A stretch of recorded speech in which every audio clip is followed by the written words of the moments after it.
It's 5:30 a.m. Let's be the kid.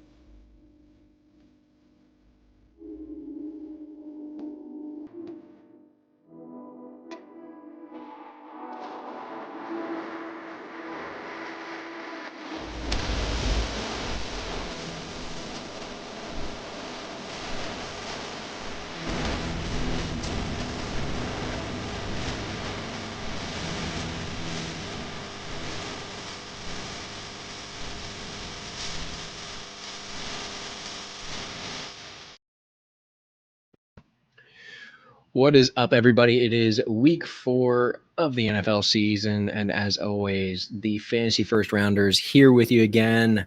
I have my boys, Real Ryan Hicks, and at BWit24, Billy Witt the Dragon down here. We got a lot to go through, right? We got one more week, guys, before bye weeks hit. You got to start worrying about having people on the waiver wire, having people on your bench. It's going to get interesting here quick. But before we jump into it, Ryan, as always, indulge us on what's going on in the St. Jude Bowl. All right, rapid fire. We're just going to go division high score for this week, and then division leader next division. Ready?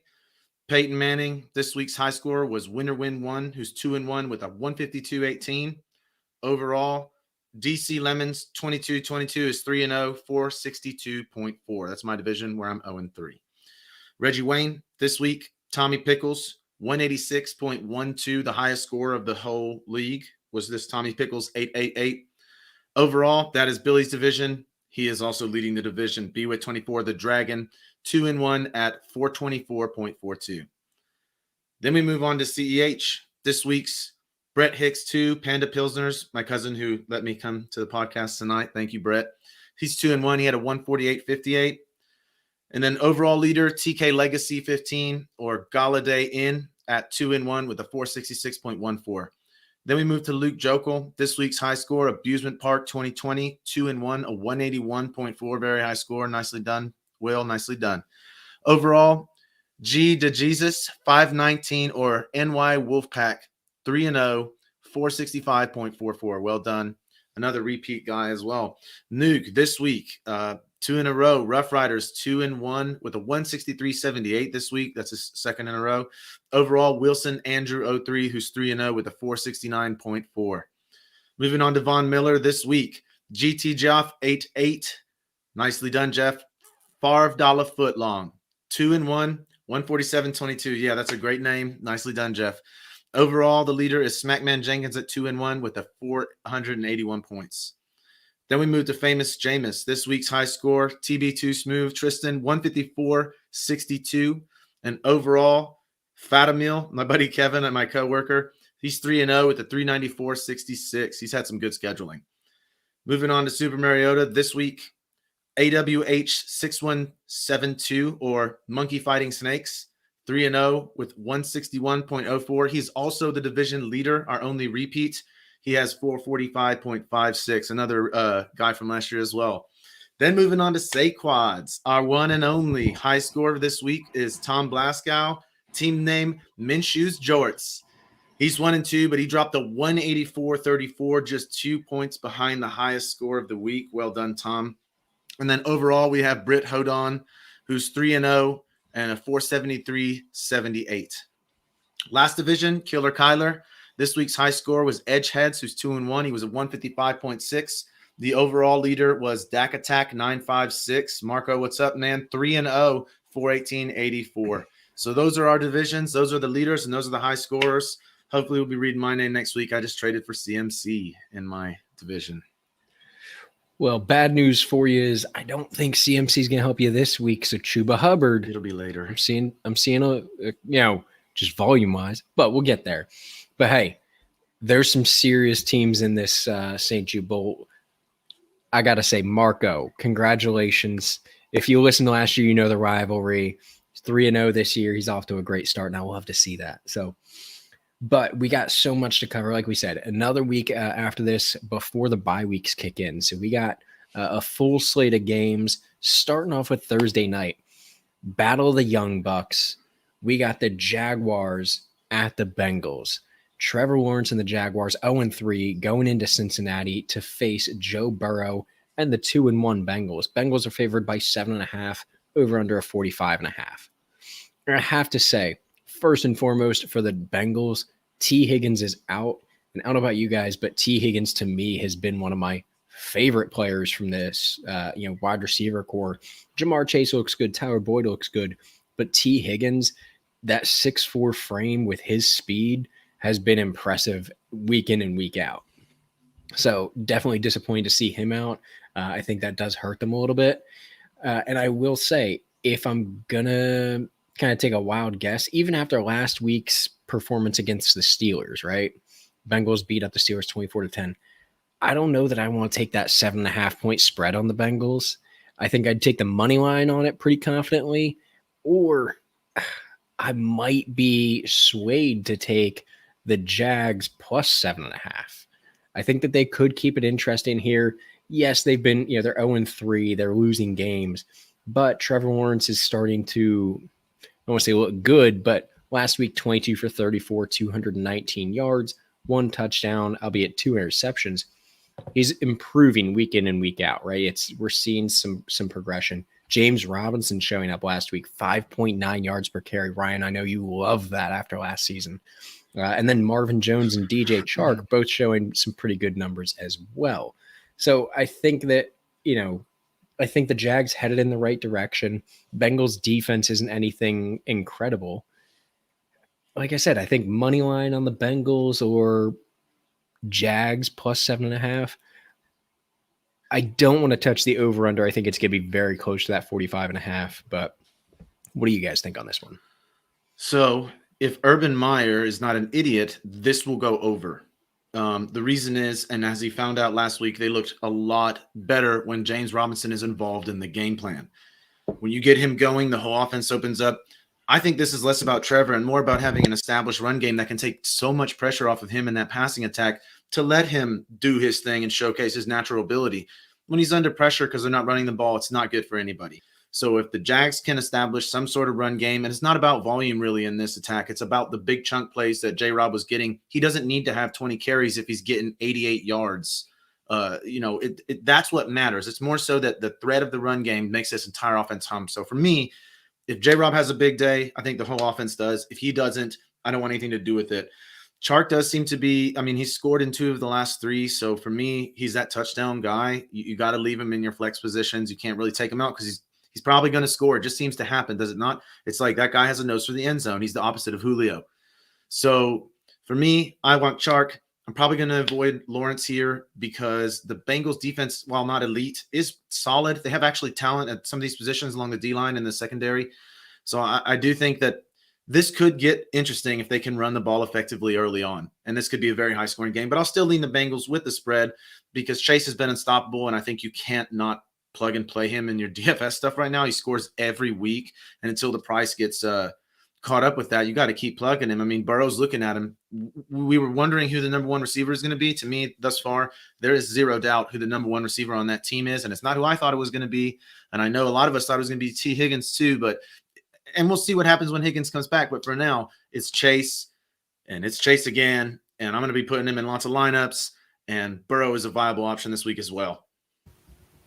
Yeah, I was really happy to see J-Rob get going, you guys. We have him in all kinds of leagues. All the time we talk about drafting those running backs. He's one of those last guys on that kind of cliff that the backs fell off. So him underachieving really, put a thorn in a lot of my lineups. But I'm glad to see that, he finally put a day together, playing his lowest sack percentage, which I thought was kind of interesting, under 60%. But he still racked up 88 yards on 15 carries, 6 targets for the second time in 3 games, and he caught all 6 of them for 46 yards, had a rushing TD. So, that's kind of what you're looking for out of James Robinson. That's a very James Robinson type day if you look at kind of what he did last year. So that's encouraging. I think as the Jaguars get going, they're going to start using him a little bit more. So I'm really excited about J-Rob getting going. And in this matchup, Clark and Chenault, I think they could be hit and miss. The Bengals defense is 8th overall. They're not really that great against anything. However, the Jaguars haven't really been humming that well either. So this is kind of a funny situation. I am playing all my Bengals against the Jags D. They just traded their best corner. They were 27th against the pass already. So Tyler Boyd seems to be due for a big one. My guy, T. Higgins. Like you said, Tom, a guy we all liked. I really thought he was going to be the guy to lead this offense, and I think ultimately he does. Jamar Chase being the beneficiary of being that too, and Tyler Boyd, always that guy you forget about. Not this week. He's going to be right there, wide receiver 2, getting plenty of looks, I'm sure. As the Jags know, if they're going to stop somebody, it probably needs to be Jamar Chase. I like the Jags and under young quarterbacks on Thursday Night Football. I just don't think the Bengals pull away enough to win by 8 to cover that spread. And Thursday Night Football usually seems to be a little bit more of those stinker type ball games, short week, young QBs. I'm going to hesitate on a whole lot of production in this game. So I have to ask real quick. Obviously, you mentioned the trade there. C.J. Henderson traded from the Jags with a 5th-round pick to the Panthers for a 3rd and Dan Arnold. What do we think the impact is for Arnold? I mean, obviously, short week this week, and he was just traded Monday, I believe, right? So it's a very short week for him to get into an offense. What do we think of him this week? What do we think of him going forward? Well, for me, I mean, he's the guy that I'm going to be looking at to add because the Jags really haven't had a tight end that has been any sort of real threat. And Arnold has proven in the right offense. Obviously, this is not Arizona, but in the right offense, he can be effective. Both. I mean, you're looking at a borderline top 12 guy on a week-to-week basis just based off of the fact that the volume should be there. Despite the fact that they have talented wide receivers, the tight end's going to be in the game. So Arnold clearly represents to me the biggest fantasy asset that they have had this year. And I really, obviously I'm not excited about him, but as my tight end too, I'm pretty excited to be able to get that right now on the waiver wire. For me, if you're weak at tight end, go get him. Yeah, I think down the stretch, he could be a guy that pays off as he gets more acclimated to this offense. I don't think it's a terribly complicated situation. I'm sure with the Cardinals, he dealt with a little bit more difficult stuff than what he's going to find there in Jacksonville. So I do expect him to be able to get there and start making an impact or at least have a role sooner rather than later. I'm excited for him there. I thought Carolina was a good fit. I think this is more a testament to Tommy Tremble's play than it is Dan Arnold not being an effective player. But I think the Jags had to have a guy and a difference maker. Otherwise, they weren't getting them, and that's what Dan Arnold is. Yeah, I do love the wide receiver transfer to tight end. It's a Bob Tonyan type of thing, that real athletic guy. And, hey, Tommy Tremble, we'll get to him later, but yeah, absolutely. It's going to be interesting. So our next game, you guys, we got the 1-2 Washington football team going south to Atlanta, who's also 1-2. Falcons favored by 1.5, an over-under of 48. Washington's really underwhelming me with the expectations on the defensive side of the ball. Coming out of last season, they're atrocious against the pass. They're giving up the most fantasy points to quarterbacks, 4th most to wide receivers. Ridley and Pitts guys may get a flash of their players' upside this week against this defense, when earlier in the year you probably looked at this matchup and thought, that's not necessarily a favorable one. But I'm starting Matt Ryan with those guys, and Cordero Patterson has been consistent in this short season as well, both out of the backfield getting a solid batch of touches and really getting targeted pretty heavily in each game. They kind of seem to be figuring out more and more how to use them more effectively. So I'm excited about that. I have to play my Washington guys. Talking to Ryan about Antonio Gibson here before the game. It's hard to not be bailing on these guys, but I think it's early yet. This is a good matchup for him to really get going. And I think Washington just really isn't hitting it on all cylinders. A quarterback change, obviously, early in the season isn't ideal for an offense that's trying to mesh as it is. So I think they get going at Atlanta. Terry McLaurin and Logan Thomas are also must-starts against an Atlanta defense, allowing over 31 points a game. I'm going to take Washington in the over. I think there's going to be a little bit more fireworks in this one as Washington gets on track and Atlanta just exploits Washington's poor pass defense. Yeah, I think this is going to be an interesting one, Billy. You're definitely right on that.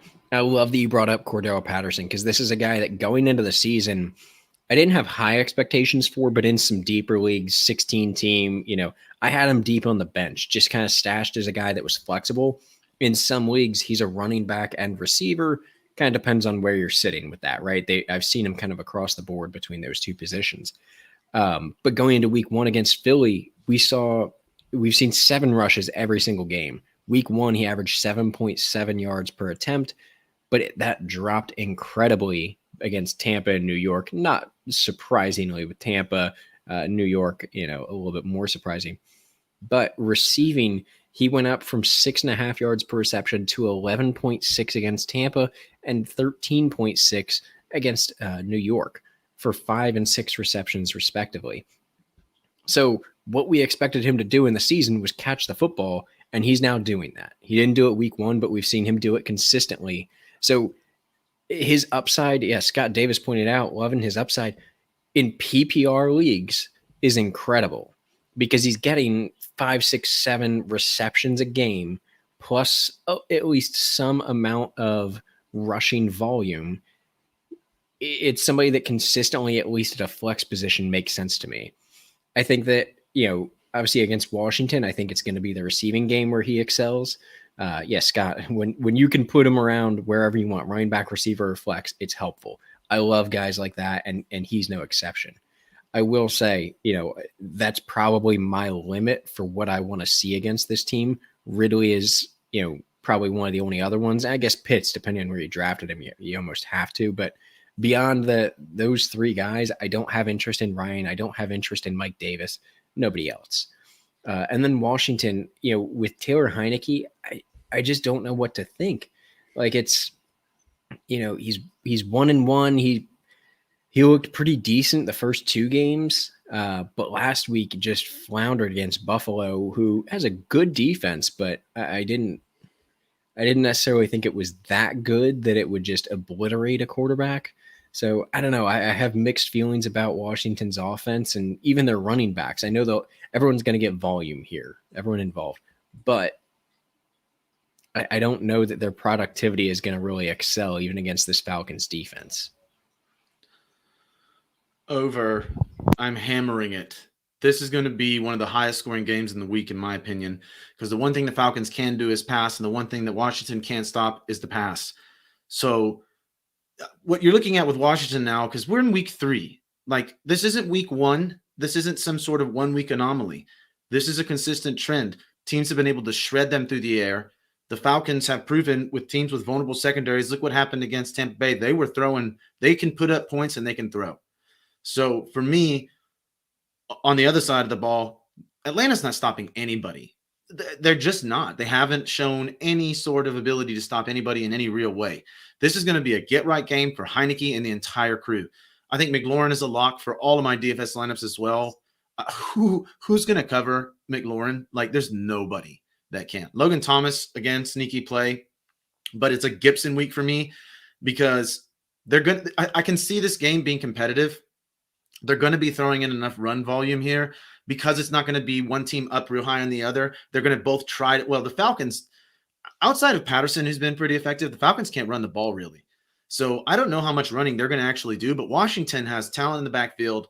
This is an Antonio Gibson week and a McLaurin week for me. And I also think Heineke at his price tag is likely going to be a really great quarterback to get in DFS to stack the lineup with all the other guys you want. Like I could see stacking this game.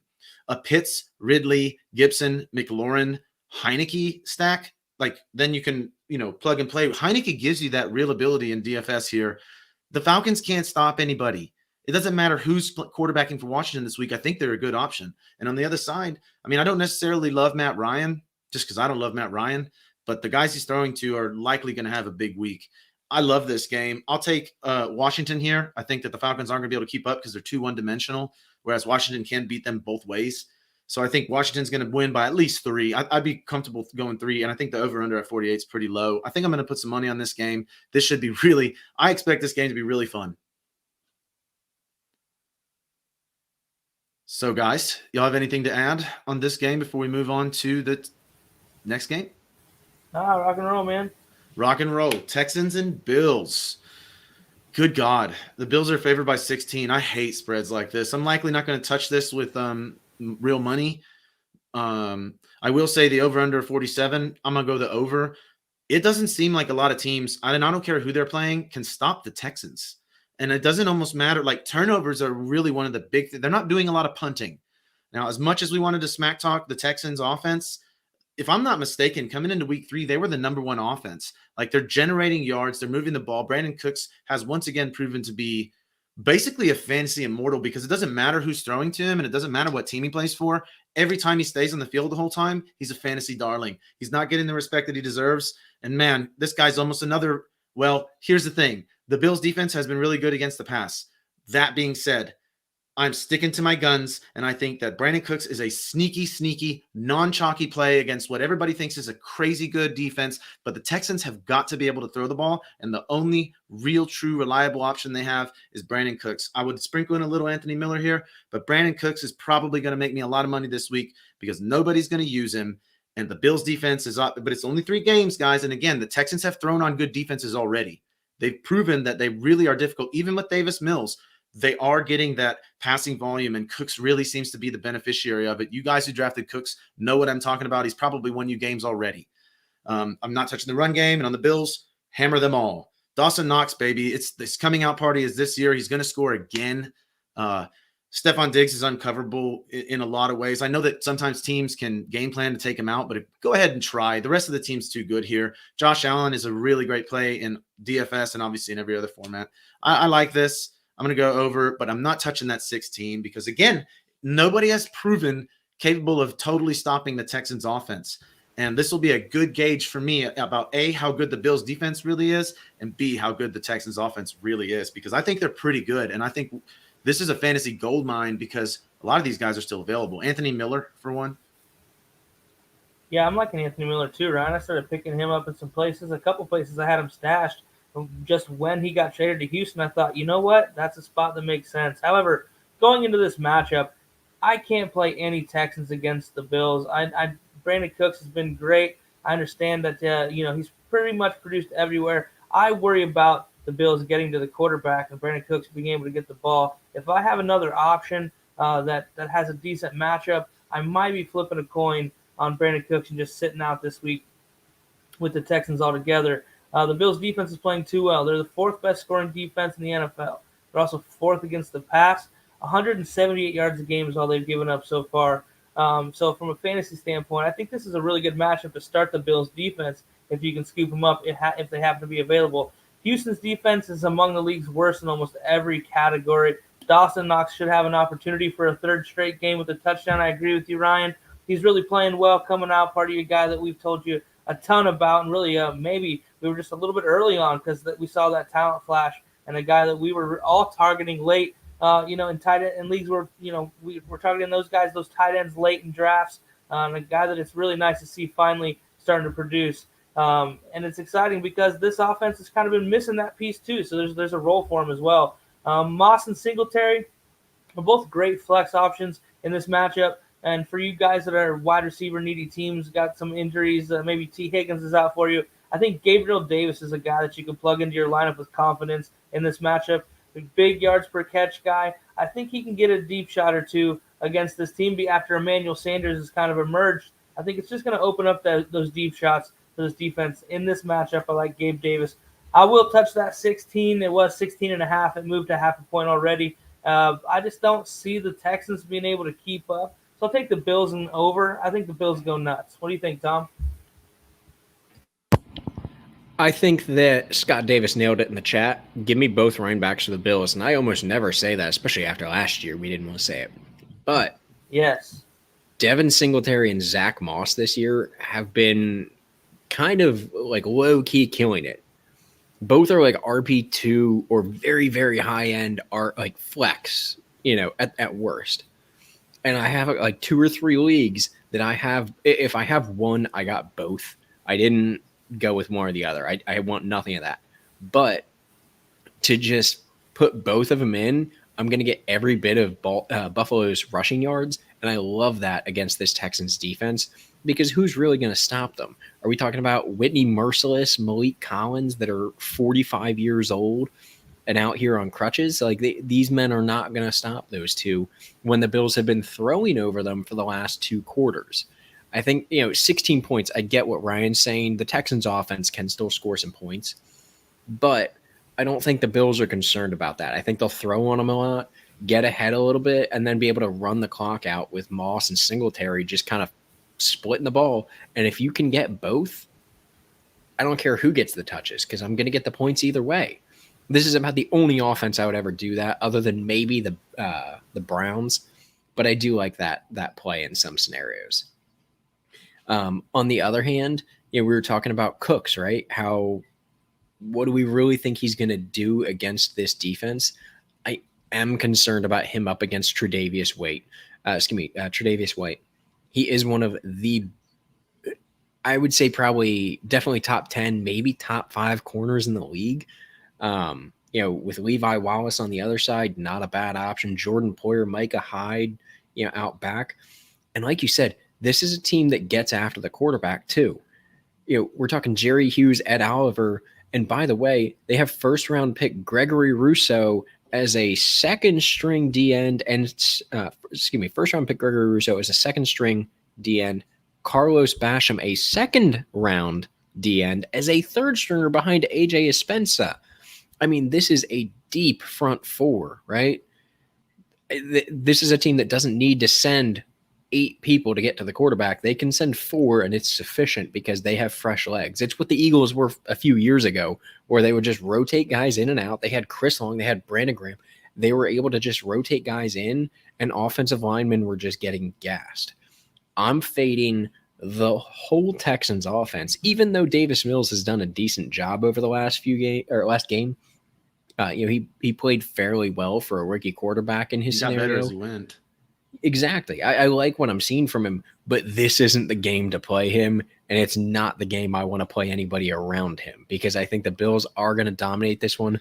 Scott Davis said 41-6 Bills. Might be a little bit of an exaggeration. I think eventually they're just going to start playing prevent, and that's when the Texans start scoring a little bit.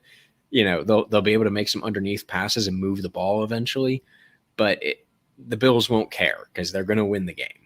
So I'm going to tell you right now, I am going to be having some Brandon Cooks and some DFS because the real reason that I'm excited about it is because of the logic both of you just logically applied, that this is not a matchup for him. So I think his ownership is going to be so down. And again, if does it against, if it's this incredibly defense, cheap for DFS, I'm into that. Yeah, but if he does it against this defense, you have to start him against every defense that they play from here on out, right? Like, how many times does he have to? Pretty much. He was effective last week, and they didn't have jack squat going offensively, and he still had like 20.5 points in a standard league on sleeper, standard PPR. 9 for 112 yards up against the Panthers, who, by the way, again, we'll get into the Panthers, and that's one of the things I want to talk about is that defense right now. So Cooks is a viable option. I think in a standard league, like your home league or anything like that, I'm fading him a bit, maybe a flex, but I wouldn't want to rely on that as my standard wide receivers, right? But DFS, I get your point. That's a sneaky play that you can get some really high value guys that are expensive, and then this is a cheap guy maybe that I haven't seen. Low ownership. He's going to have low ownership. Yeah, I haven't seen the numbers, so. But unless we have anything else, that's going to take us into the next game here, which I think could be a little bit of a shocker. So Lions 0-3 going into Chicago against the Bears 1-2. Bears favored by 3 points, over under 42. I'm taking the Lions in this one. No question to me. Right? I don't actually understand how the Bears are favored. We've said this a few times over the last few weeks. I don't know who's making these lines, but you look at last week, the Lions were going to beat the Ravens, except for a 66-yard field goal from Justin Tucker, which I don't know if you guys saw, shouldn't have happened. Yeah. There was a delay of game. It was a delay. We all agree it was a delay of game. Yep. It was for certain a delay of game. So shouldn't have happened, but a 66-yarder bouncing off of the uprights. Right. So I'm taking the Lions in this one. Jared Goff not looking that bad. 22 for 30 last week with 217 yards. Obviously, the Ravens are missing their top corner, but it's not like this is a joke of a defense. DeAndre Swift luckily got a touchdown as well as Jamal Williams because neither one on the ground is looking incredibly proficient. The good news for Swift as well is 7 receptions for 60 yards. The receiver position is a little bit more questionable for the Lions, but Khalif Raymond looked pretty good last week. Darren Fells, only 2 receptions, but effective in what he had. TJ Hawkinson, only two receptions for 10 yards last week. I think that against this Ravens defense, against the Bears defense, you're still going to see a pretty significant amount of passing from the Lions. I don't think that they can rely on the run game And I think you'll see the tight end be favored because you have a tight end coach as their head coach. So I like that. The Bears, I love Allen Robinson. I love David Montgomery. Even Allen Robinson, I want to fade right now, though, because that quarterback position is a giant question mark, not for the quarterbacks themselves, but clearly Matt Nagy has no clue what he's doing with planning an offense. And it really makes me wonder how good Mitch Trubisky is to carry that exact offense twice into the playoffs. Yeah, that's a really good point, actually, with Trubisky, because actually, I want to, I guess I'll be a little bit optimistic.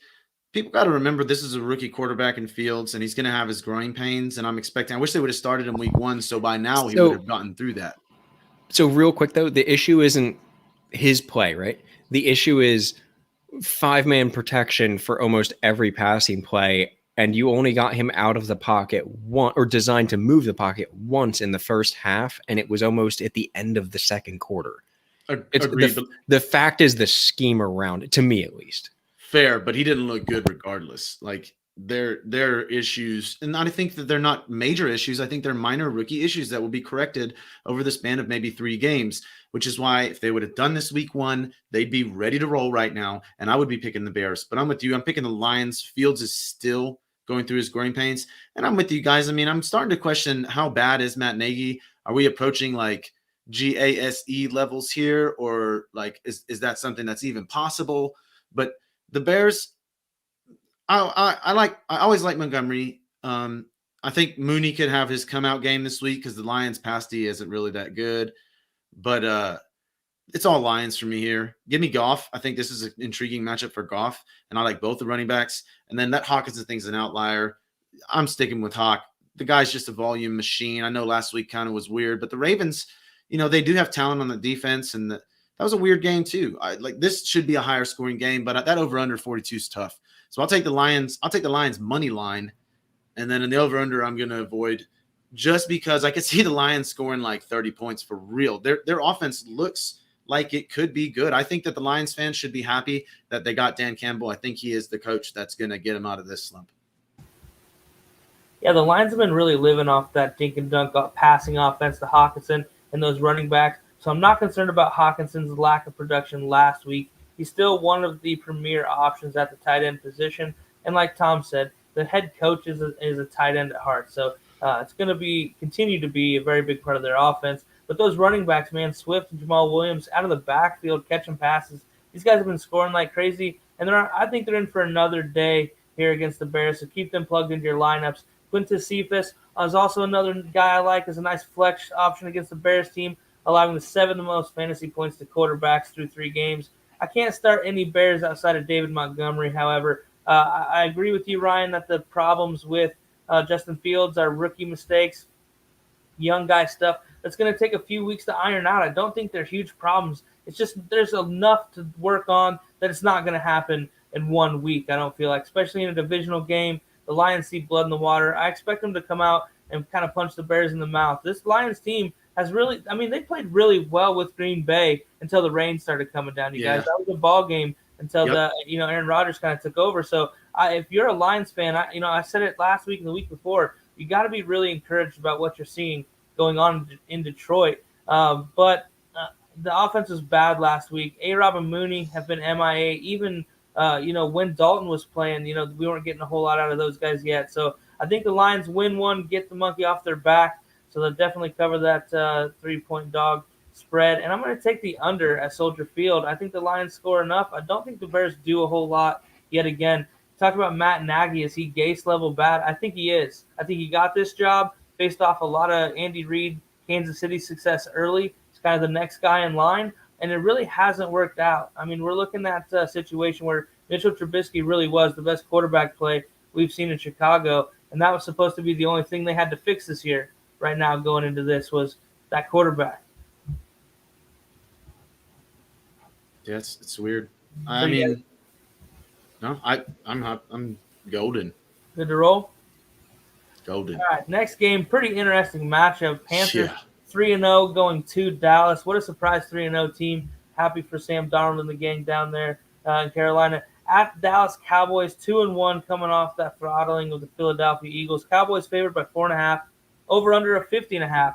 Decent over under, you guys. That's quite a few points, but this feels like a trap game for the Cowboys to me after destroying the Eagles last week. The Panthers are quietly 3-0, a defense that's only allowing 10 points per game, third best in the NFL, and they'll be without CMC yet again as kind of a knock on their situation. But the Dallas defense has been most vulnerable through the air anyway. They've been relatively good against the running back position, so it might, kind of work out just matchup-wise. DJ Moore is in for another solid week, and I think Robbie Anderson is another guy that you can plug into some flex spots in this matchup.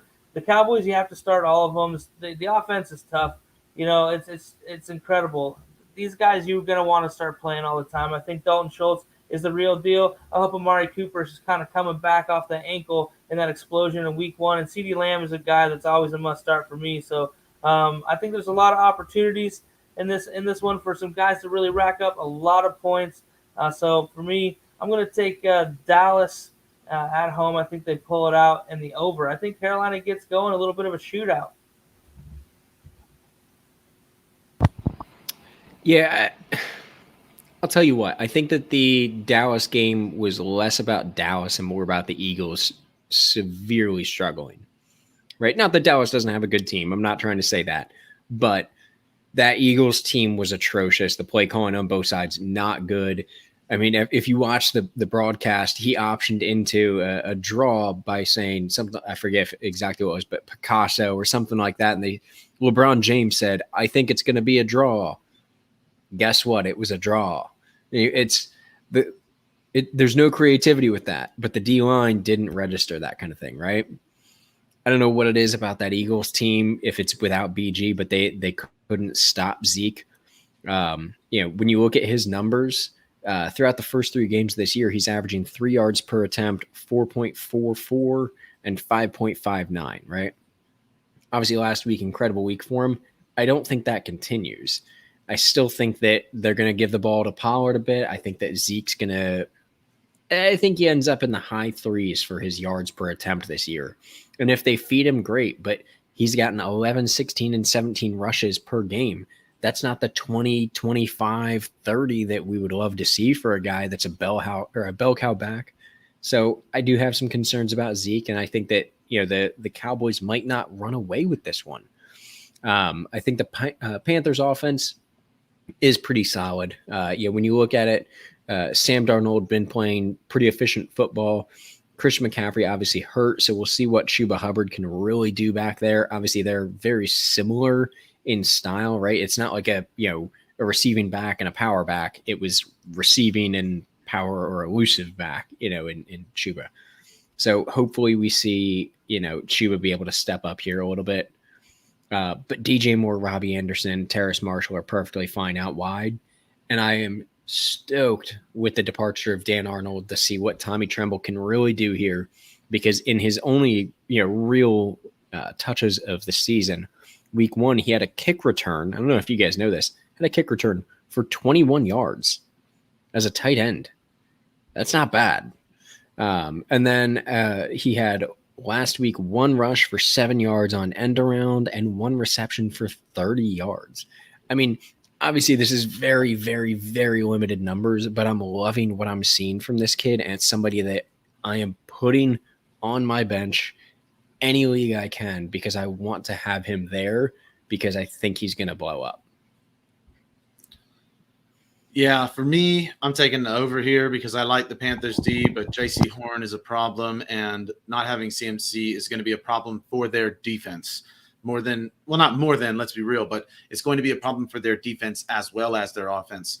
So I don't see them really stopping the Cowboys here. I don't think they can. I don't think a lot of teams can. They are just too talented, top to bottom, to be able to stop completely. Like, they can beat you from every way. We're looking at one of the elite offenses in the NFL here. So I'm playing them all, despite the poor matchup with a pretty solid defense. And on the other side, I didn't like it at first when CMC went down last week. I was very concerned because that offense seemed to stagnate. But Darnold got that offense going again, and I saw better play towards the end of the game. So I think the Panthers are going to be able to score. I don't think they're going to be able to keep up. Dallas's defense, while not good this year, is not as bad as it has traditionally been. I would consider them a little bit closer to average than bad this year, and that's going to be enough with this offense to really make some noise. I mean, there is the talent on the defense. We've seen it. But for me, I don't want anything to do with the run game. I'm not going to touch Chuba. I know this is a plus matchup. They did kind of change up to zone rushing at one point in that game last week, and Chuba looked a bit better. It looked like they started game planning. I mean, Rule's a great coach, and so is Brady. It looked like they started game planning for having Chuba rather than McCaffrey, and he did look a bit better. But I still think Chuba is not very. I don't like him that much. Let's be realistic. I'm just going to be blunt with it. I'm not a big fan of Chuba Hubbard. So I think he's going to be highly owned this week, and I get it. It's a plus matchup. The Cowboys' run D is good, but I think a lot of it has to do with people are having to pass on them a lot because they're scoring. So I don't think the run D is as good as their numbers say, and I don't think their pass D is as bad as their numbers say because teams are having to throw. But this will be a fun game. I think they hit the over. You have anything you want to add on it? All right, let's move on to the 0-3 Colts at the 1-2 Dolphins. Dolphins favored by 2. The over-under is 42.5. Look, the Dolphins defense is legit. It really is. Like, we knew that coming in, and I think, all things considered with how ineffective their offense has been for most of the season, their defense has kind of done their job, despite being put in good positions. But I think this is going to be a good game for the Colts. Honestly, they're 0-3.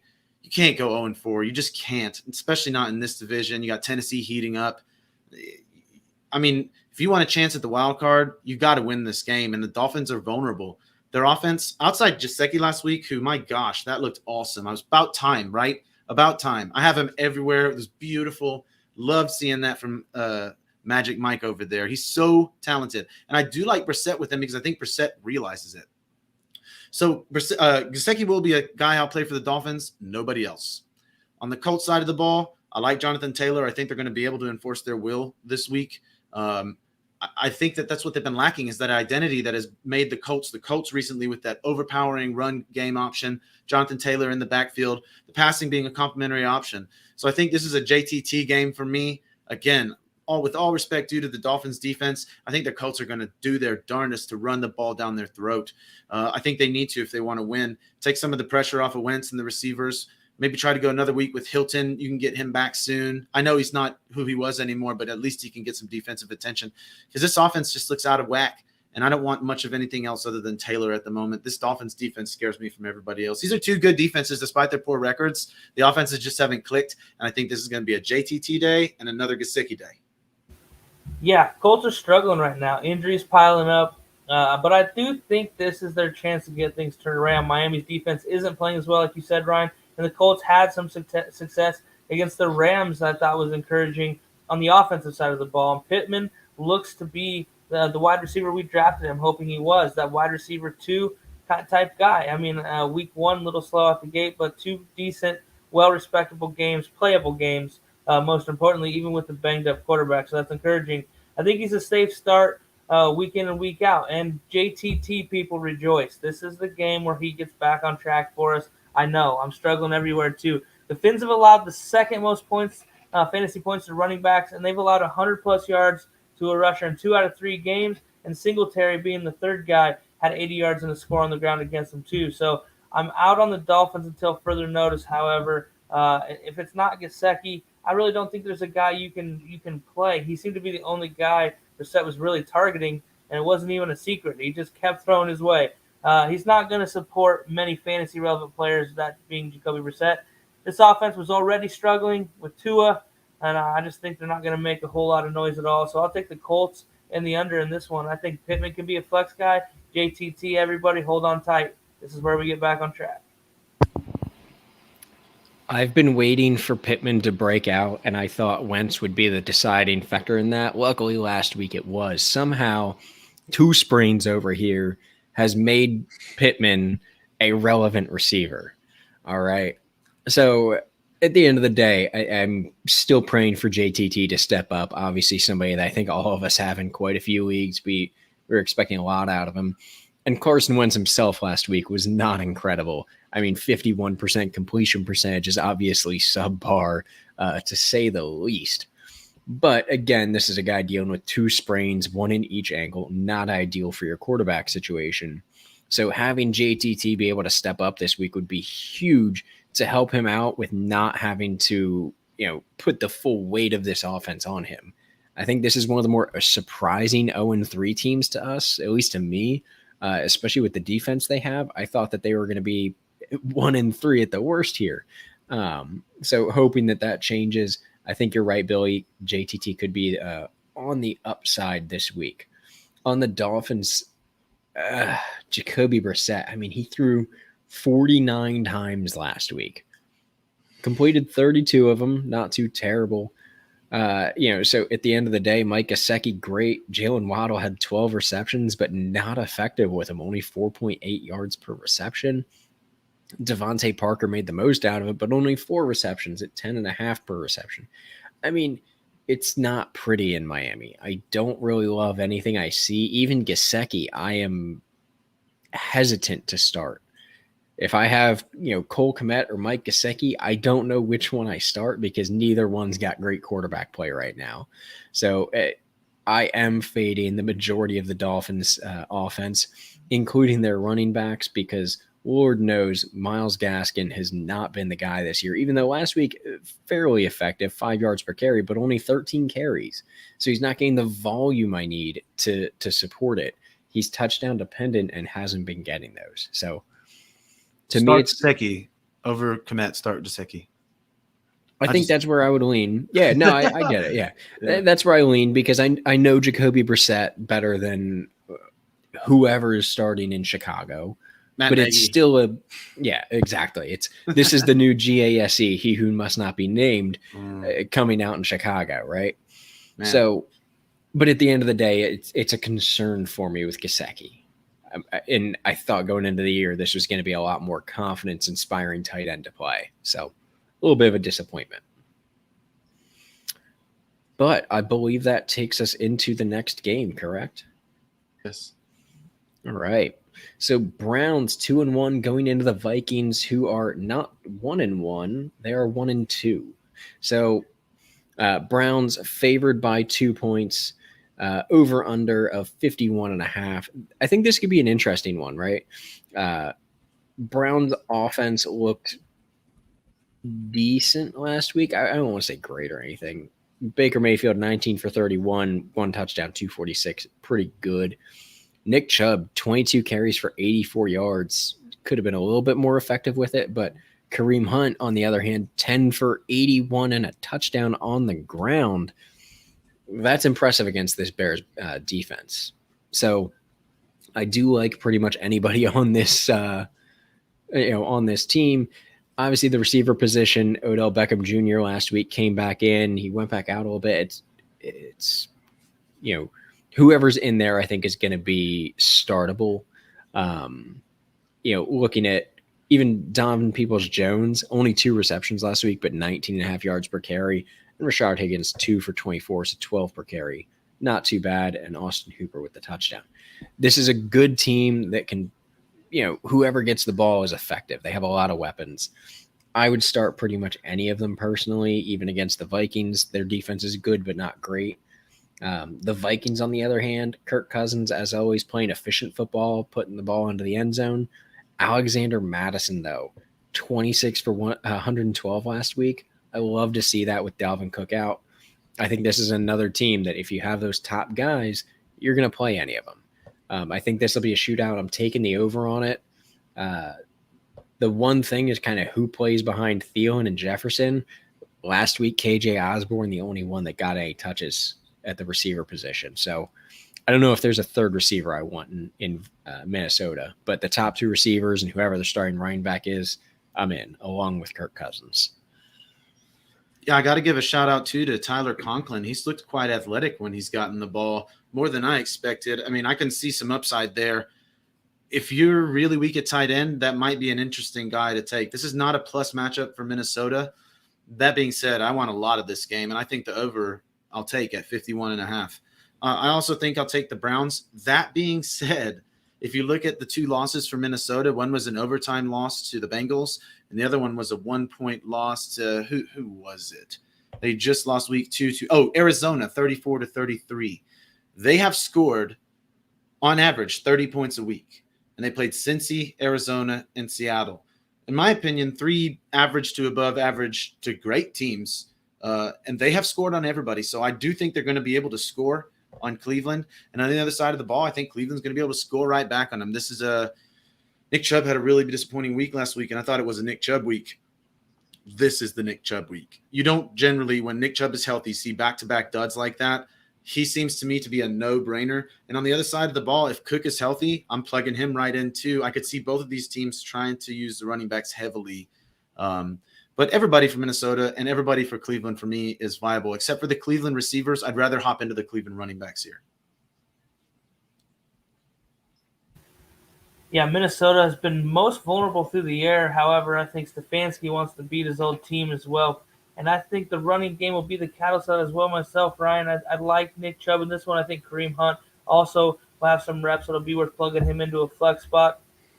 And that familiarity with the system, the team, and the players might be a bad situation for the Vikings. I think Odell Beckham has that big game we're kind of waiting and searching for, that second game back. And I think Baker's also going to want to ball out for his coach.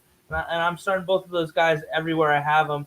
I'm also starting my Vikings as well. And KJ Osborne, you guys talked about that wide receiver 3. I like this kid. Led him in receiving once this year already. Had a big game. Not so much last week, but that's okay. This is a rookie player. Not expecting him every week to be a startable guy, but he's a guy that I am eyeballing each and every week as a flex plug-in or even a waiver wire guy if I end up with injuries or another situation, you know? So I don't think his role in weeks 1 and 2 are flukes. 15 targets over the first 2 games. I think that's legit. Browns in the over in this one for me. I think Stefanski wants to beat his old team. You guys got anything else there? Negative. I just want to say Crazy Cousins puts up 323 yards with 5 receiving targets. That's insane. Yeah. You couldn't stop those 5 guys. Like, that's it.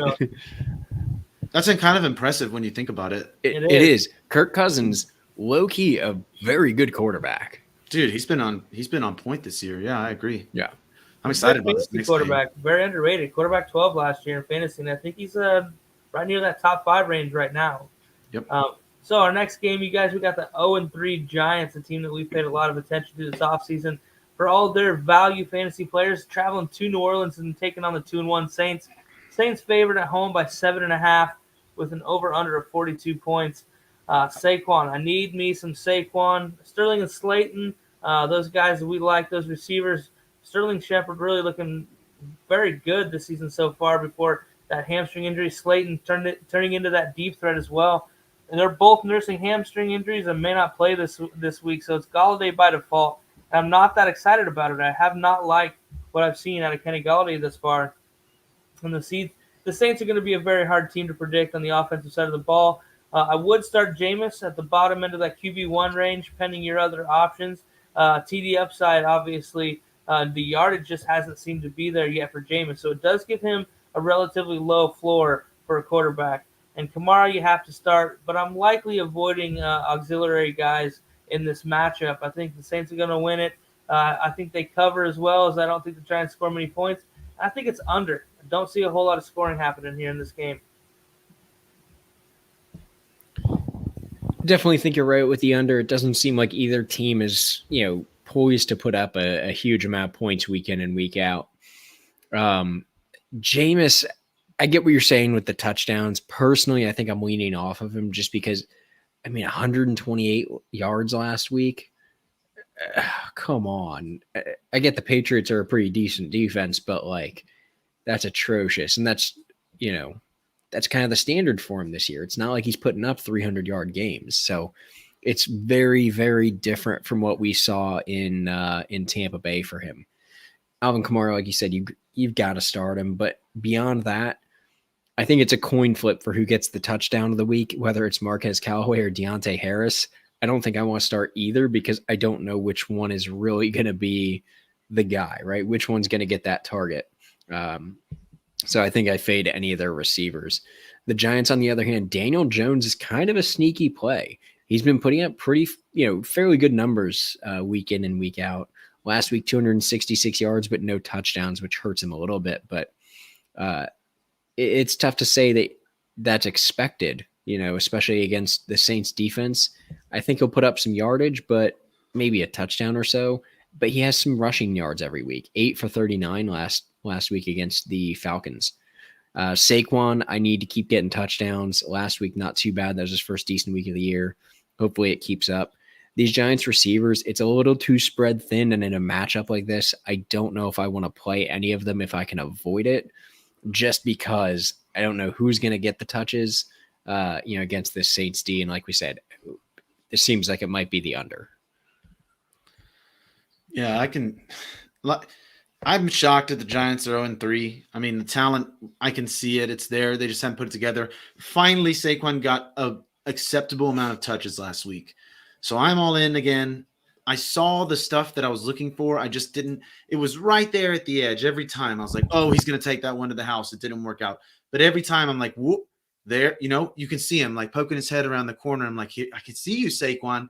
There you are. Show yourself. More touches. He outworked in some more. I know that the Saints historically have had success against running attacks, but if the Giants want to have any hope with some of the guys banged up, they're going to need the two-headed running attack of Jones and Saquon to beat this Saints defense. I think they can do it. I'm definitely taking the Giants with 7.5 points. I'll take that because I do think they're going to keep it relatively close. The Saints are really a mystery to me right now. I mean, could you tell me who they are? It's very difficult to know at the moment. I agree with y'all. I'm going to go on the under. I don't think it's going to be a high-scoring game, but I will be riding Saquon again because I think the Giants know what's best for him, and they're going to have to feed him to have any chance in this game. Daniel Jones also makes an intriguing option just because, like you said, Tom, the rushing upside. But I don't think the Giants can go 0-4. I think they know they have to win. If they want a shot at the wild card, they cannot be 0-4, not when they have to play Dallas. Dallas is looking good. I think that's definitely their division to win right now. So the Giants need to win this game. And, I think it's possible with the Saints. Who are they? Y'all got any additions to that game? Then let's move on to the next game. Titans at Jets. Titans at 7.5 seems way too low for me. This is that Arizona spread from last week. That's where most of my money is going to be residing. I think the Titans with just over a touchdown beating the Jets. Yeah, I'll take that. They're heating up. Now, there is a problem right now with the Titans offense as far as the passing game goes, and I'm really hating it because obviously I don't think any human has more A.J. Brown than I do, and this has been problematic for me this year. Scott, what's going on with AJB? I don't know. It's a hammy. He's clearly not right, and I am one AJB pick away from basically having the best fantasy year of my life, but AJB has kind of capped it because I'm having a pretty strong year so far outside of the St. Jude Bowl, obviously. The rest of my leagues have been very good, but it's been AJB that's keeping me from running the tables in all these leagues. And it's really a problem. So I'm avoiding the passing attack. This is a Derrick Henry on fire game. This is the RB1 this week. I don't think there's any way the Jets have any chance whatsoever of stopping him or the Titans. The only reason that the over-under scares me is because I think the Titans will be running all day, and it might not be as many possessions in this game as you would like to see to get past that 46. I could see like a 35-10 type of a game or like a 30-12, something in that range. Like I don't see them scoring a lot. The Jets are about through, I think, with Wilson's growing pains as a rookie, but they're not that talented to begin with. They're a year away at least. But I want to see some more Michael Carter, and that could be a sneaky play in DFS as well. Billy, what do you think about this game, man? Yeah, the Titans having those hamstring injuries with Julio and AJB has me a little bit nervous for my Titan shares outside of Derrick Henry. I'm with you, Scott Davis. He's just beating me up. All my AJ Brown shares, it seems like he's the one piece keeping me from really just, blast and pass. I'm losing tight games and not having, what I need out of him. But I think it comes. I am worried about this matchup with the injuries. I think this is a game that the Titans might feel like they can get out of there with the W without having to put anybody at risk. So, I don't know. This seems like a funny situation to me. I'm not starting any Jets either because I'm just not starting any Jets regardless right now. It's just not an interesting team. Nothing happening there that you're other than a dart throw in the night. But this could be a trap game for the Titans. I'm going to roll with the Jets in the under. I think they give them a little bit of a scare as we try to keep Julio and AJB healthy moving forward. Yeah, the Jets are not a great team by any means. I will say, somebody I'm still holding on to, Ryan, you brought him up, Michael Carter. looked pretty good against the Patriots, 11 for 59 on the ground, 2 for 29 in the air. There's potential there, right? Obviously, he needs the team around him to show up a little bit. You can't just hand the ball to a rookie running back who's 5'9", 170 pounds. I expect him to carry the ball, for 300 yards like Derrick Henry does. But I think that there's a lot of upside long-term for him. But with that being said, I am fading pretty much the whole Jets offense for the foreseeable future. The Titans, on the other hand, I think Derrick Henry's your guy. He's going to smash this thing game in, game out, especially because I think that they're going to get ahead a little bit early and just kind of coast it. I am curious to ask you guys, with AJB and Julio both questionable, say both didn't play, right? You have to pick up one of their receivers as a backup to put into your lineup. Is it Chester Rogers or Nick Westbrook-Ikhine? I definitely butchered that name, but you know who I'm talking about, I assume. Timeout. I am curious. Is Josh Reynolds healthy for this game? I haven't seen, because the answer for me is from what Josh I'm Reynolds. aware of, yes. For some reason, and this is not something I'm going to be resting any laurels on, but when one of Cooper Kupp or Robert Woods used to go down, Josh Reynolds would have those huge games for the Rams. And I could just see something like that happening here against the pass defense that's really – I know that their ranks are good, but teams just haven't had to throw against them very much. I don't think their pass defense is a strength at all. And I could see it, to me, as much as I want to avoid the pass catchers, if it's somebody, it's Josh Reynolds for me this week, just because of his history of big-time plays when the big guys For the win. record, he was a healthy scratch last week, apparently due to special teams. The other guys are more effective in special teams. Well, he probably won't be a healthy scratch this week. Am I right? That's unlikely. Assuming these guys are down, I would assume you're right. Billy, what do you think? Yeah, I'm kind of right there with you guys, man. I'm kind of staying away from them because, honestly, I don't know who's going to play well. And really, the way they run that offense, without having a big body, physical receiver that can really go up and get deep balls when they're covered, not a lot of guys are those guys, behind AJB and Julio. So to me, this is why I feel good about the Jets going into this game. I just feel like the Titans are going to kind of go in there and try to ride Derrick Henry and try to win a close one. Rock and roll. Move on to the next game, yeah. Yeah, that takes us into a painful one for me. Chiefs at Eagles. Both teams 1-2. A little bit of a surprise for the Chiefs. If I'm not mistaken, the last time the Chiefs had a losing record, Vine was still a thing. I don't know if you guys remember Vine, the social media platform. Oh, yeah, that was a thing last time they had a losing record. I'm from Iowa. I don't think it made it here. That's fair. Yeah, I don't have any more stats on it. I know there's more out there for what it was at that time. But regardless, I don't think the Chiefs go to 1-3 here. The Eagles are bad, right? Jalen Hurts not playing well. The man underthrows people deep, is throwing lasers off target short. You guys got all the text during that game on Monday night. It's a mess. They're not running the ball efficiently with Sanders. I'm fading everyone on the Eagles until further notice. The Chiefs, on the other hand, are going to run all over this defense. You're out Brandon Graham. Fletcher Cox was out with cramps last week. Nobody is looking good. Oh, and by the way, the Eagles, all 5 offensive linemen are either out or limited in practice due to injury, including their 6th offensive lineman, Landon Dickerson.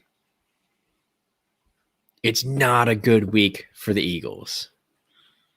So, I don't know about you, Billy. What are your thoughts on this game?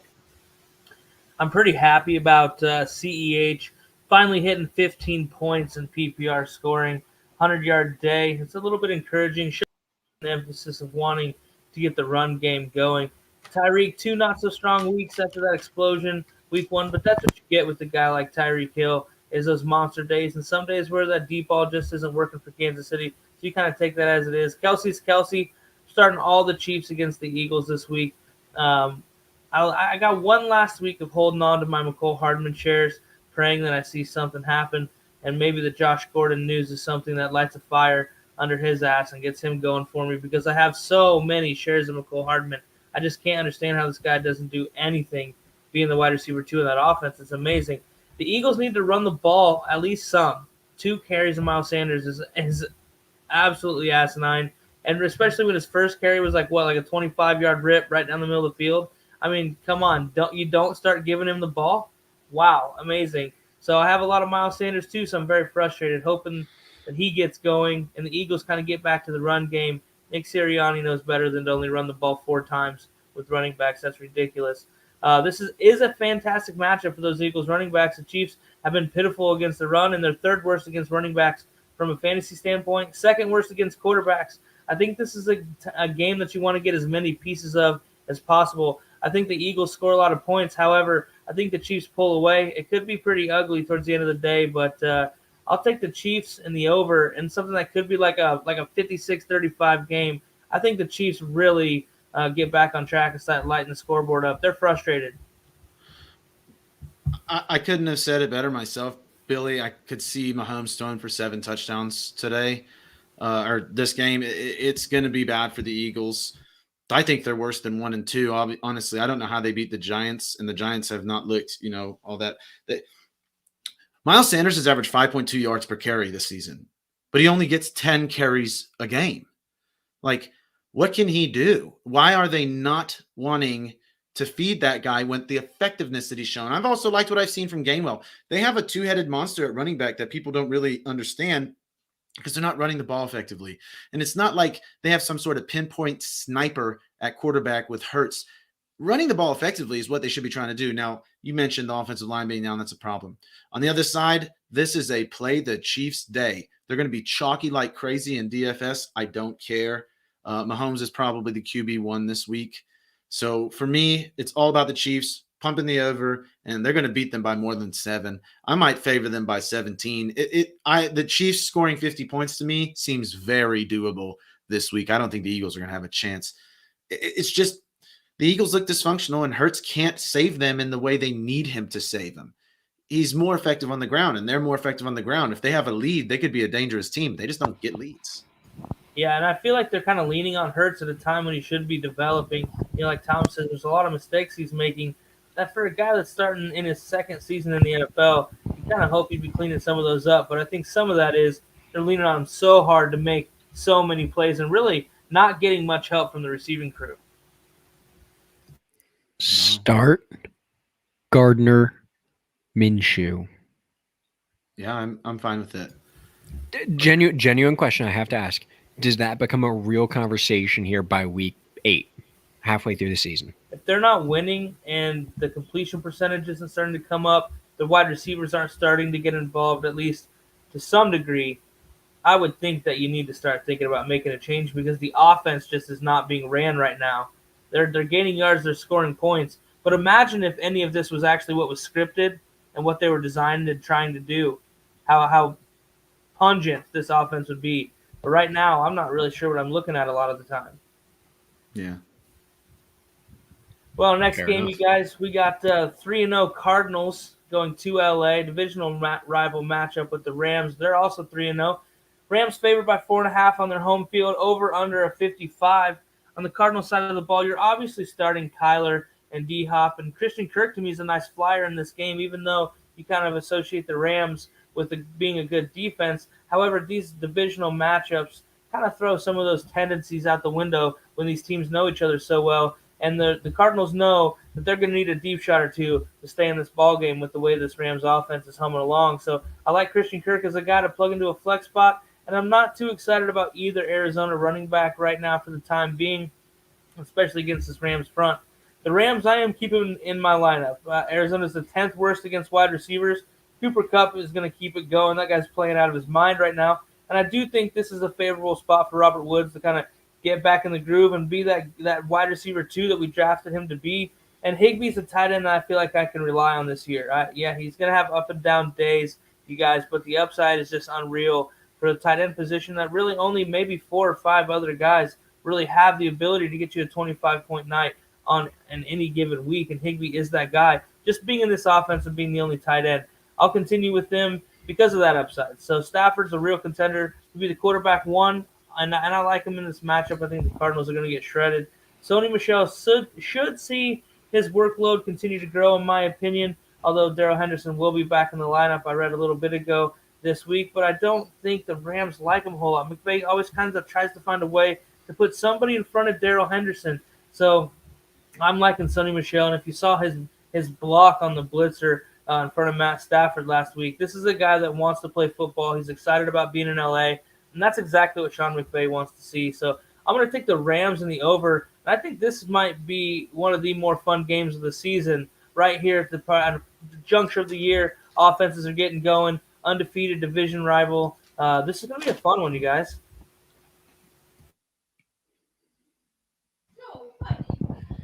So, I mean, looking at this game, right, the Rams, Matthew Stafford against the Bucs defense, which we talked about how that's a solid defense down there in Tampa Bay. Matthew Stafford went 27 for 38, 343 yards and 4 touchdowns. Matthew Stafford is slinging the ball in LA, okay? I am all in on the Matthew Stafford train. I am all in on the Cooper Kupp train right now. 9 for 96 and 2 tutties. Let's go. Deshaun Jackson, 3 for 120 and 1 touchdown. There's one of his 2 games for the year. I would not expect that to last for more than another game or so. Beyond that, Van Jefferson, not too bad. Tyler Higbee, like you said. Robert Woods, though, non-existent in this game. Non-existent. Don't love that for him, but hey, it's all good. We'll make it through. The Seahawks, on the other hand, like we said, Russell Wilson, you're obviously going to play him. Chris Carson looked good against the Vikings defense last week, which has a decent front four. So, putting up 6.7 yards per carry and a touchdown is no easy task.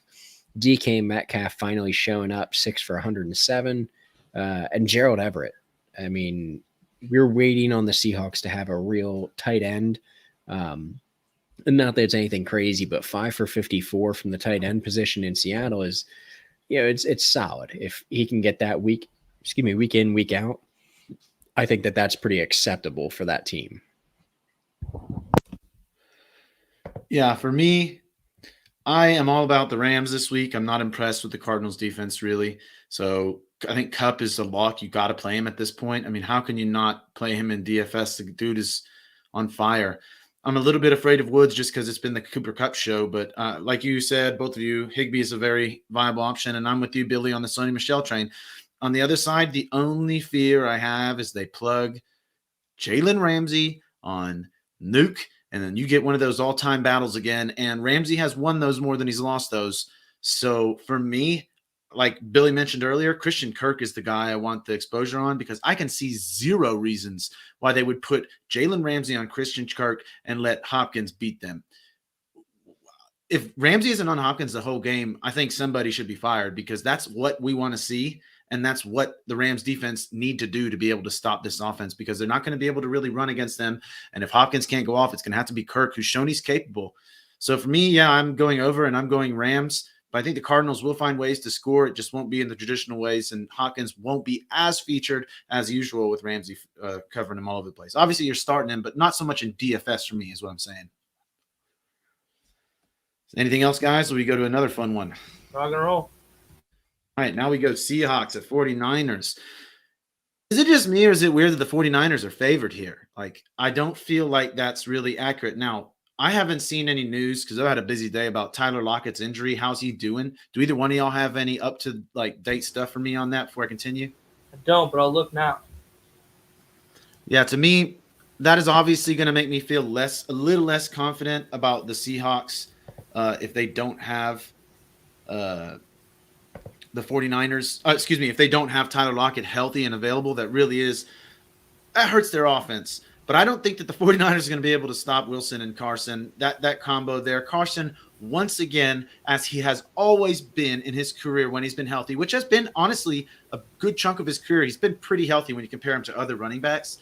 He's been awesome, man. I know the volume wasn't great early on, but the dude has proven time and again to be just one of those borderline RB1s every year. He just flirts around with that RB1 title. I love how much exposure I have to him. I love him again in this matchup. The 49ers defense is not what they used to be. Thankfully, their offense has been kind of churning out points. This is a Deebo Samuel week because every week is a Deebo Samuel week. But now you can fully feel comfortable plugging in Ayuk. He's out of the doghouse, and now they have that double wide receiver tandem, which also opens up some stuff for Kittle. For me, though, if I knew which 49ers running back was going to be getting the bulk of the carries, I would love to find out who that's going to be. And are we going to get to see more of Trey Lance this week?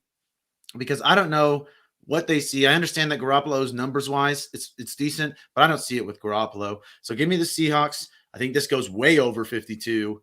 And I think the Seahawks, again, I'm surprised they're not favored. And even if Lockett doesn't play, I don't think they have anybody that can stop DK or that run game. Yeah, this is a funny game. This is a funny matchup. The Seahawks at 1-2. When I wrote these notes out, I actually went back and looked. I thought that was a typo. It just seems very odd. Off to a slow start when the Seahawks are typically fast out the gate.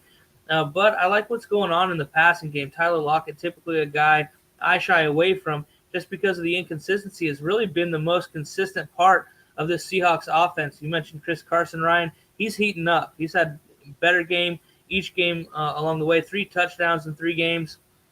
That's very good stuff going into a divisional game against the 49ers, who are allowing the 10th most points to running backs. A good matchup for Chris Carson yet again. On the other side of the ball, the Seahawks defense has been pretty much pathetic. You can do about whatever you'd like against them, kind of picking up where they left off last year. However, I'm still in on Trey Sermon. I still eyeball test when I watch him play.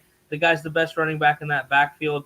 I'm not sure why he was in the doghouse, but the fantasy gods pretty much cleaned out any potential guy who's going to take part of that share away for those carries from him. So it's just kind of lining up for him to still be the guy there. I think ultimately he gets going as well, and this is a good matchup for it. Last week, couple weeks, getting a little bit of carries. This week, I think he's going to look like a running back that you can play and plug into some flex spots. Ayuk, I'm with you, Ryan. I think he's out of the doghouse. And Deebo, man, he is everything we thought he was. I love me some Deebo Samuel. Definitely a top 20 guy for me coming into the season. Has just continued to be that guy game in and game out. Yeah, real quick, I realized I went into the Seahawks by accident on that last one, so I threw us off a little bit. But you already know what my thoughts are on them. So the 49ers, George Kittle, Deebo, Ayuk, like you guys said, killing the game. A little bit of a surprise, and it's a guy that I've always considered in like a super deep league or in like a DFS play. Kyle Juszczyk. If you pick the right game, like last week, he went 4 for 37 with a touchdown. His value is so low in any DFS or like nobody's picking him. He's on every single waiver wire. It'd be so easy to get him. If you manage to pick that right week, that's a solid play for the value, right? So always somebody that I have interest in, but I've never actually pulled the trigger on. So I think you're right, though. The Jimmy Garoppolo days need to come to an end. I mean, you're in a shootout with the Packers. He throws it 40 times, and he's only completing 25 of those. It's not terrible, but it's not what you want to see. And he's not really adding anything crazy on the ground. 1 for 4 yards, great. I don't care. Trey Lance went 1 for 1, but he had a touchdown. So I don't know. I think Trey Lance long-term is going to be much more beneficial for this 49ers team because I don't think that they're really that good. I think this is a bit of a trick of a 2-1 team. But yeah, if I'm not mistaken, I believe that takes us to the next game here, which is Ravens at Broncos. So Ravens are 2-1 going into Denver. A little bit of a surprise here at 3-0. Teddy Two Gloves playing some good football out there. Like we said, Lamar Jackson almost lost last week to the Detroit Lions, right? He would have been 1-2 going into this week. Throwing the ball, not looking good. 16 for 31 last week, 287 yards, 1 touchdown, 1 interception. Again, fantasy-wise, his only saving grace is that the rushing capacity, 7 for 58. Denver has a good defense across the board. Their front, defensive line is strong. Linebackers are good, and they have one of the deepest secondaries in the league, if not the deepest. Honestly, I think that I take the Broncos here pretty handily because I don't think the Ravens have that good of a team.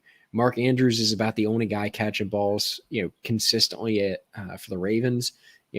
Cool. Sammy Watkins 4 for 68, Marquise Brown 3 for 53, but they're not getting into the end zone. It's just not confidence inspiring for me. Anybody out of Lamar and even him, it's just because of the rushing floor. So Ravens, I don't really love anybody, especially this running backs. It's a mess there. Ty Williams, Latavius Murray, Devontae Freeman, Lev Bell. It's like a best of the 2015 playlist. So out on them. Javonte Williams, though, for Denver.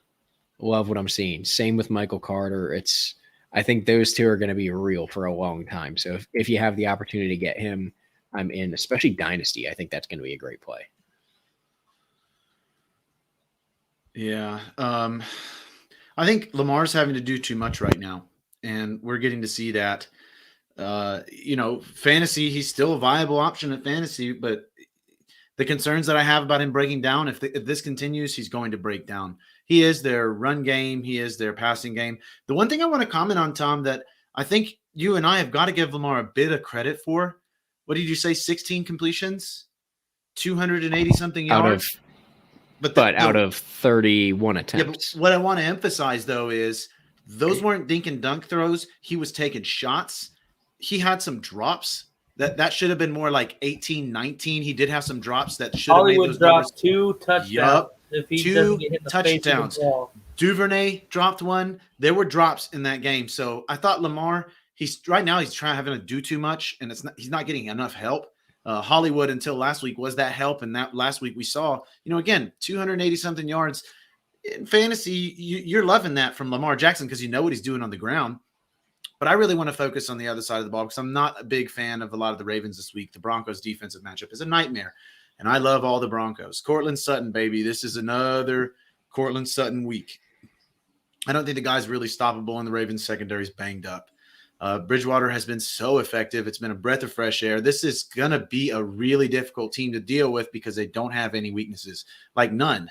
Even their running back tandem has both looked reasonably good. I mean, Gordon has the big plays has saved him from really being overtaken by Javonte, but both of them have been reasonable.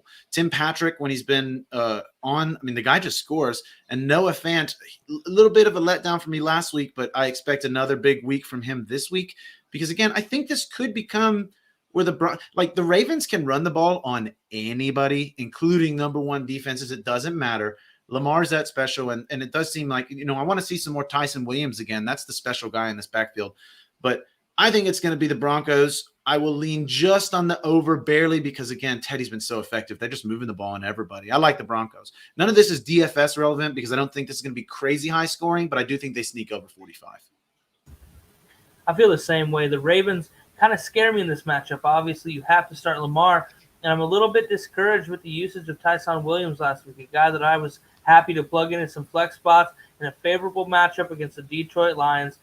And he barely really got used after 2 or 3 pretty encouraging games that he was a guy that could be like Gus Edwards and maybe the other guys kind of divvy up the rest of the role where he seemed like he would be kind of the mainstay, the guy to have, if you will, in this Ravens backfield. But I think it's going to be a muddy situation much throughout the season. I don't like the Ravens receivers necessarily in this matchup. The Broncos secondary is pretty nasty. On the other side of the ball, way more exciting situation. I like both running backs. Javonte Williams, a guy I'm very happy to have some shares of. Even in my redraft leagues, I think Ryan's right about that 70-yard touchdown's kind of really holding some numbers up there close. And really, the eyeball test, like you said, Tom, liking what you're seeing out of Javonte, eyeball test, these guys are not the same caliber right now. Melvin Gordon looks just a little bit slow, but both guys got plenty of work in this offense, like we said. Phillip Lindsay leaving. I've been saying it all summer, you guys. This is enough work for both of these guys to be good.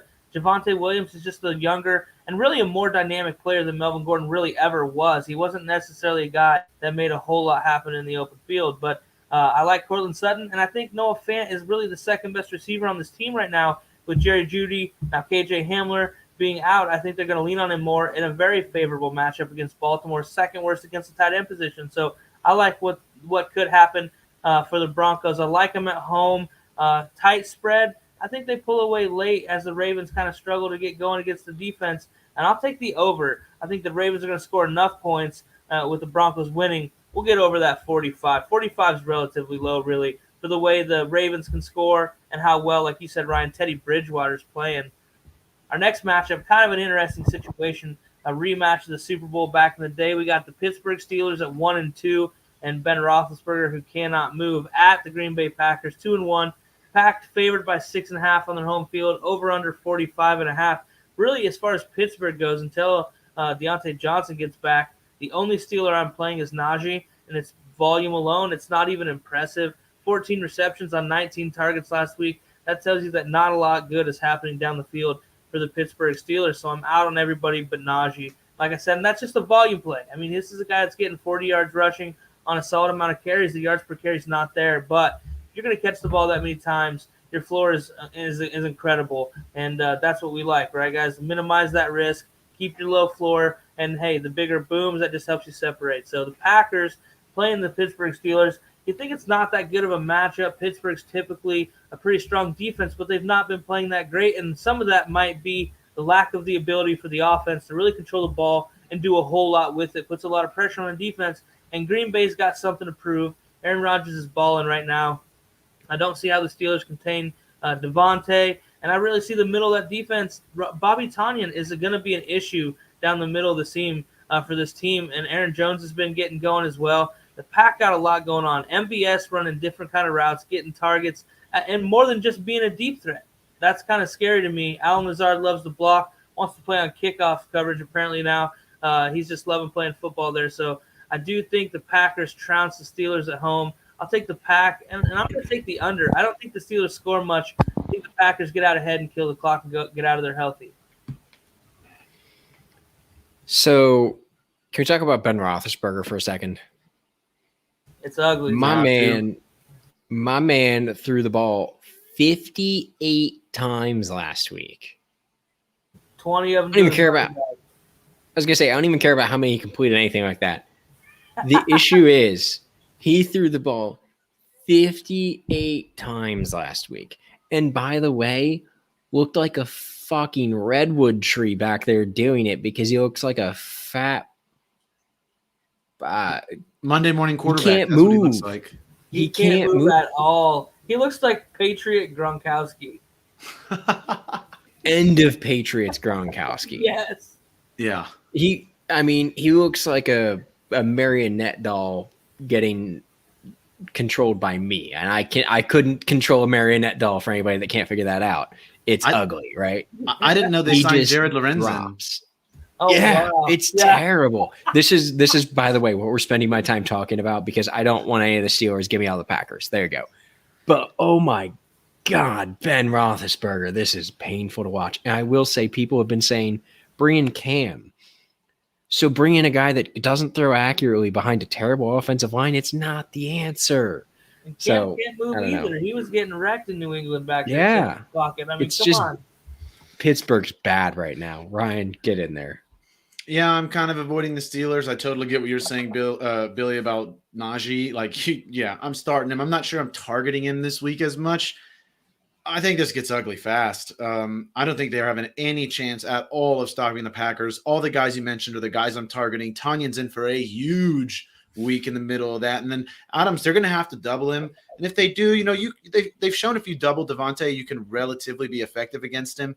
But if they do, then that just leaves all of these other weapons that are not necessarily stars, but they're dynamic in their own little ways. Like you said, the MVS, the Lazard. I'd love to see a little taste of Rodgers. Even Cobb has shown those little flashes. And then obviously Aaron Jones out of the backfield is such a receiving threat. I don't think this Steelers team has a chance, and I don't think this is going to be close. And I'll lean the over because I could see the Packers getting to 38 or so. And I mean, obviously, I think the Steelers are going to put a few points on the board. This isn't a shutout they'll be pitching, but that offense is really not effective right now. And it's mostly due to the fact that Ben's arm is not what it needs to be. I mean, but do you look behind and I'm like, Mason Rudolph? No, sir. No, sir. Dwayne Haskins?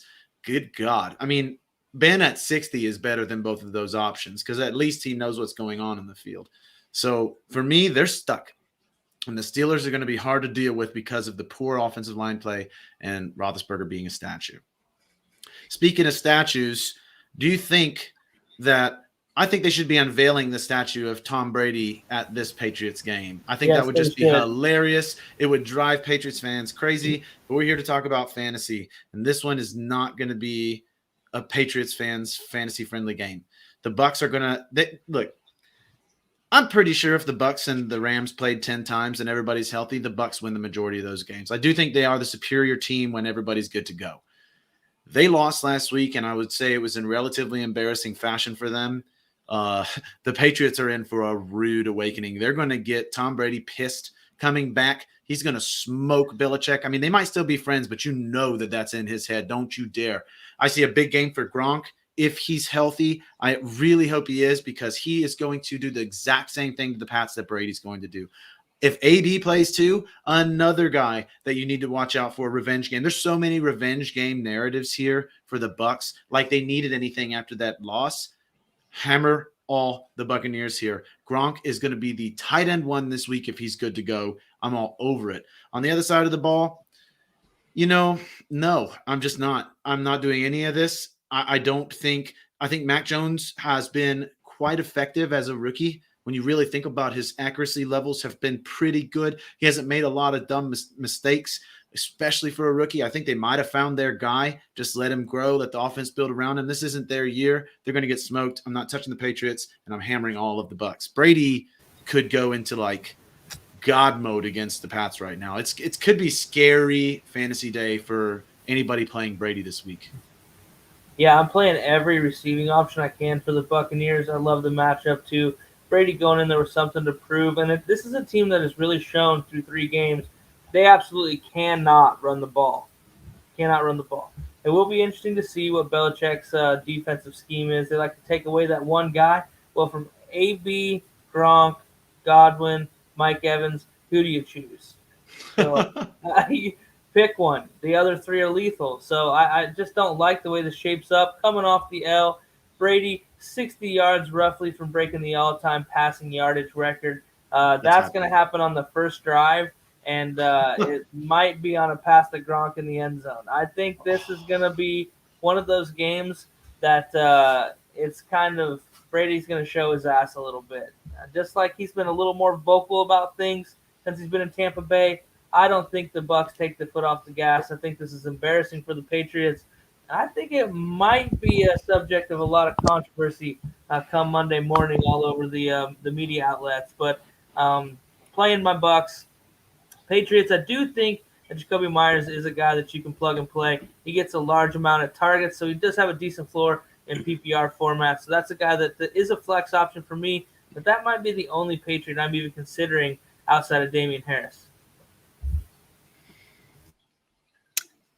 RIP to the Patriots, man. That's all I gotta say. This is gonna be ugly.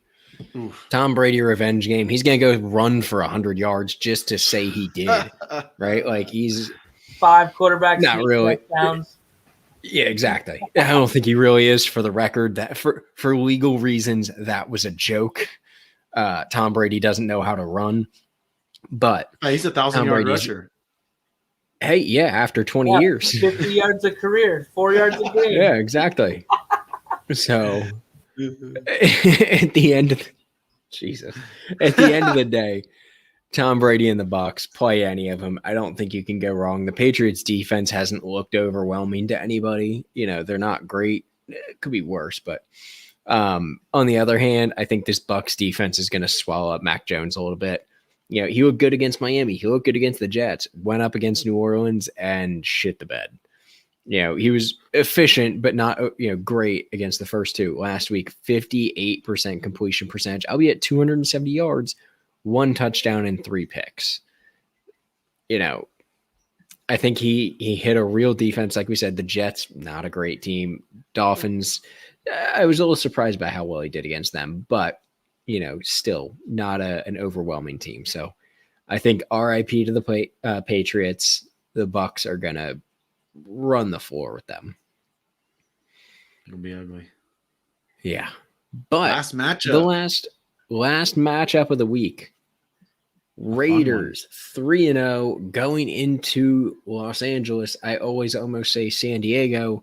The Chargers 2-1. Chargers favored by 3.5 points, over under of 52.5. Chargers, another one that's a little surprising at 3-0. We talked about Derek Carr, a pretty good quarterback, not great, but good. I think he's definitely worth being a starting quarterback in this league. A lot of people wanted them to get rid of him, but I have no issue with him. As far as who to play around him, I'm maybe not quite as confident in who I'm starting around him. Josh Jacobs or Kenyon Drake. I don't know. Do I play? I think probably the best bet out of the receivers is I'm most confident in Hunter Renfrow from a consistency basis. I think he's going to go out there and put up some points week in and week out, even if it's 8 to 10. But I know he's going to do it. On the other hand, though, Justin Herbert, started off with a couple of interceptions this year, but last week snapped against Kansas City, 68% completion percentage for 281 yards, 4 touchdowns in an absolute shootout. I think that you could get into something like that again this week where he has to throw the ball a bit. It's going to, the lead's going to go back and forth. And I think that Justin Herbert wants to win. So I think that at the end of the day, Chargers walk out of here 3-1 with Herbert throwing at least 3 tutties, beating the Raiders, who, again, I think Derek Carr throws 2 to 3 touchdowns as well. It's going to be a tight matchup, I think, at the end of the day. I'd hit the over. I'm going on the over as well. Part of me is like, hey, the Raiders are 3-0. Why are the Chargers favored? The Chargers are they're a class of the NFL. That loss to Dallas to me was slightly fluky.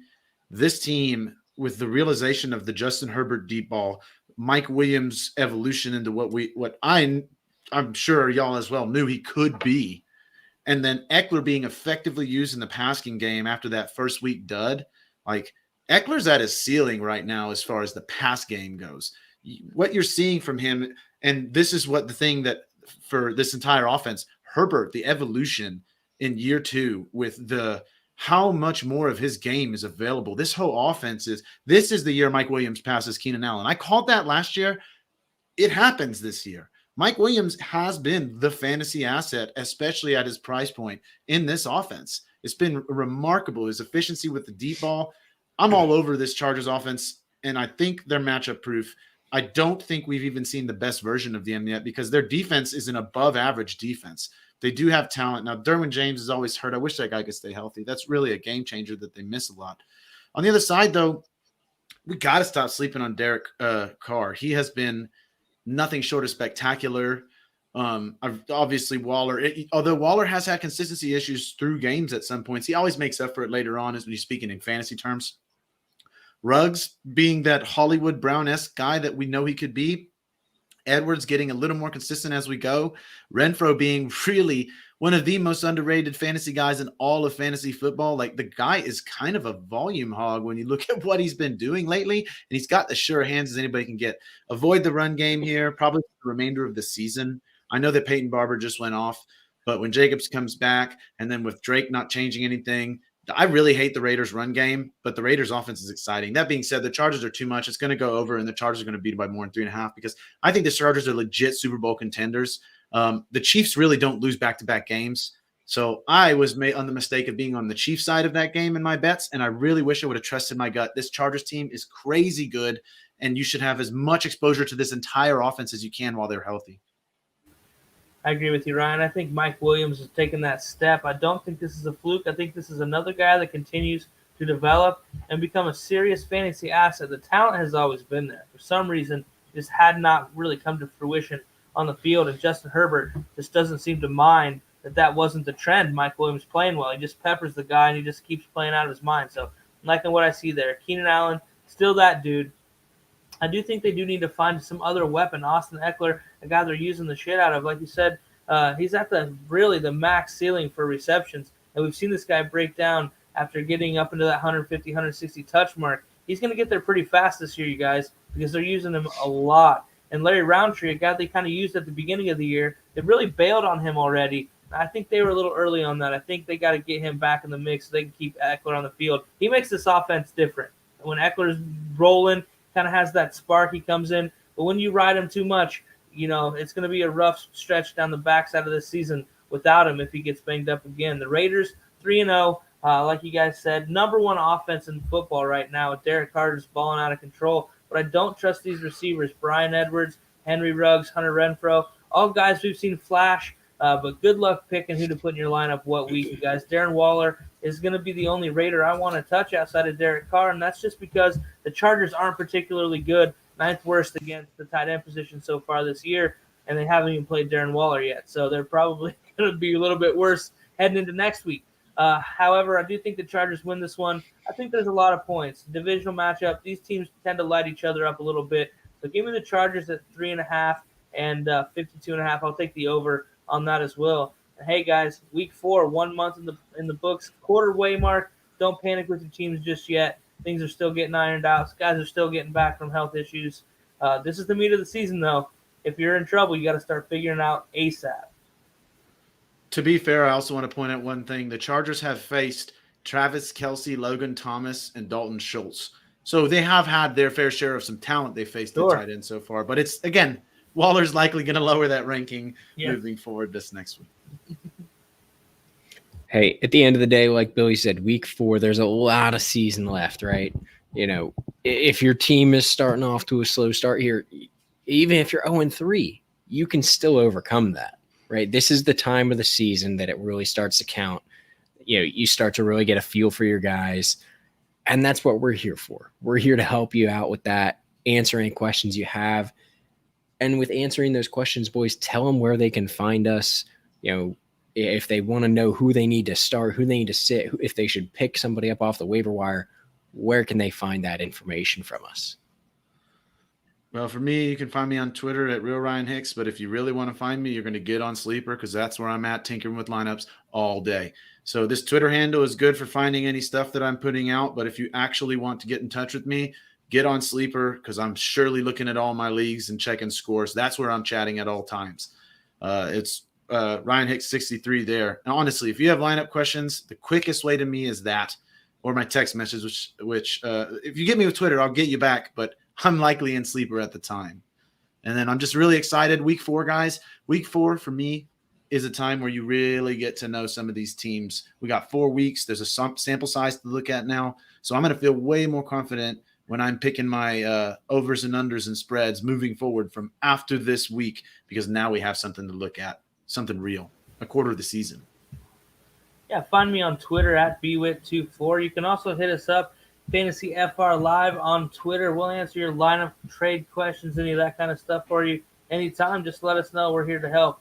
And, check back to the St. Jude Bowl leaderboard next week as well. We're going to keep keeping everybody updated on that. So if you aren't in there, pay attention. A lot of fun. And join us next year. Yeah, like these guys said, at Fantasy FR Live, you can always hit us up. But at FFR Tom is where you can find me complaining about the Eagles, most likely complaining about Jalen Hurts. But every Wednesday, you can find us here chatting about fantasy football and giving you the stats to win your ship. So, hey, we appreciate everyone tuning in. As always, this has been the Fantasy First Rounders Live.